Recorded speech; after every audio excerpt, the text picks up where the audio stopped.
નમસ્કાર, તમે જોઈ રહ્યા છો દમદાર ન્યૂઝ. સમાચાર મળી રહ્યા છે ધરમપુરથી. આજ રોજ તારીખ 8/8/2025ના દિને ધરમપુર તાલુકાના નડગધરી ગામે ક્રાંતિકારી બિરસા મુંડાની પ્રતિમાનું અનાવરણ વાંસદા ચીખલીના ધારાસભ્ય શ્રી અનંત પટેલ, વડગામના ધારાસભ્ય શ્રી જિજ્ઞેશ મેવાડી, સોનગઢ તાલુકા પંચાયત માજી પ્રમુખ શ્રી યુસુફ ગામિત, પાર તાપી નર્મદા ડેમ સંઘર્ષ સમિતિના પ્રમુખ શ્રી અને સભ્યો, ગામના સરપંચ શ્રી દિનેશભાઈ અને તેમના સભ્યો અને અનેક આગેવાનો અને મહાનુભાવોની હાજરીમાં કરવામાં આવ્યું હતું.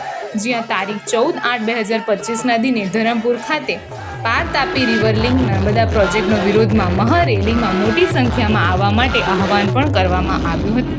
દમદાર ન્યૂઝના તંત્રી પ્રવીણ ખુમાણ દ્વારા અહેવાલ.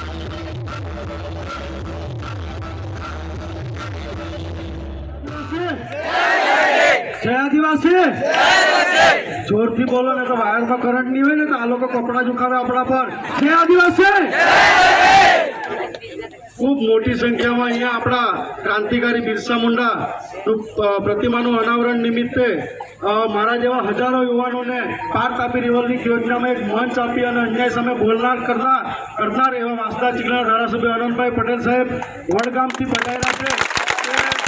તેમને જોઈને હવે અમને પાર તાપી રિવર લિંક યોજનામાં વધારે તાકાતથી લડવાનો ઉત્સાહ આવ્યો હોય. સાહેબ તમામ આગેવાનો વધારે નામ નથી લેતો કારણ કે વરસાદનો બી માહોલ છે.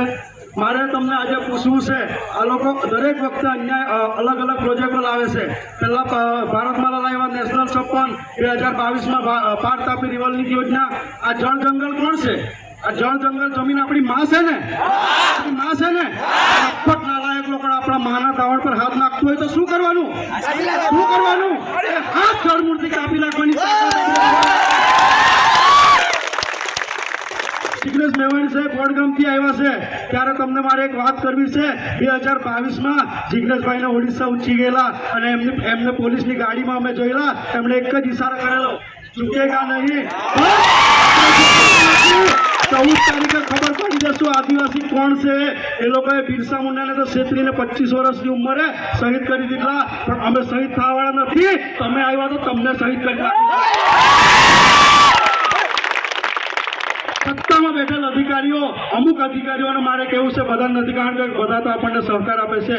સત્તામાં બેઠેલ અધિકારીઓના ઈશારે, કોઈ રાજકીય પક્ષોના ઈશારે અમને હેરાન કરવાનું બંધ કરજો કારણ કે સત્તા કોઈની કાયમ ટકેલી રહેતી નથી. અમે પણ સત્તામાં આવીશું, અમારા માણસો પણ સત્તામાં આવ્યા ને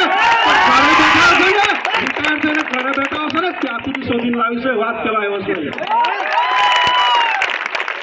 વાત કરે છે આ લોકો. હમણાં જ ગણેશભાઈ બિરારી બોલી ગયા કે 14 તારીખે બધા આવજો અને એ લોકોના બે મૂર્ખના સરદારો એમ કહે છે કે આવી કોઈ યોજના જ નથી. શું કરવાનું?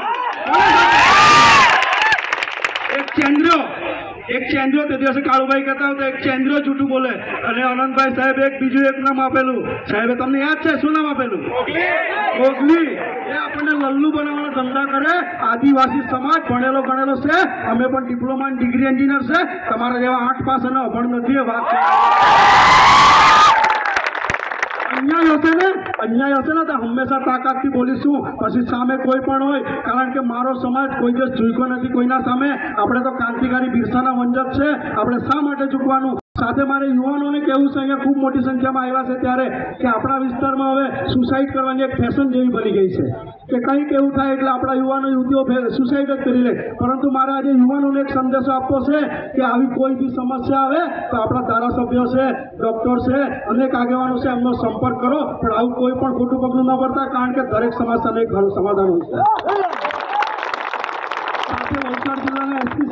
વલસાડ જિલ્લાના એસપી સાહેબ ધરમપુર ખાતે આવેલા અને લોક દરબારમાં અમારે જવાનું થયેલું ત્યારે એસપી સાહેબ આપણા સમાજ માટે, આદિવાસી સમાજ માટે ખૂબ જ દુઃખની વાત કરેલી અને ખૂબ જ ચિંતા એમણે કરેલી કે આખા ગુજરાતમાં સૌથી વધારે માતાઓનો મૃત્યુદર હોય તો ધરમપુરના કપરાડામાં આ બાળ વિવાહ જે કરે છે ને એને આપણે આગેવાનો બંધ કરાવવું પડશે. બધા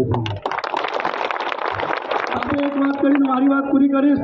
ઘણા આગેવાનો આવ્યા છે આજે, દરેક રાજકીય પક્ષો છોડીને આપણી વચ્ચે આવ્યા છે ત્યારે 14 તારીખે બધાને મોટી સંખ્યામાં આવવા માટે આહવાન કરું છું. સાથે દરેક જગ્યાએ વાત કરું છું. આજે પણ એ વાત કરીને મારી વાત પૂરી કરીશ. સાથે સોનગઢથી યુસુફ ગામિત આવ્યા છે.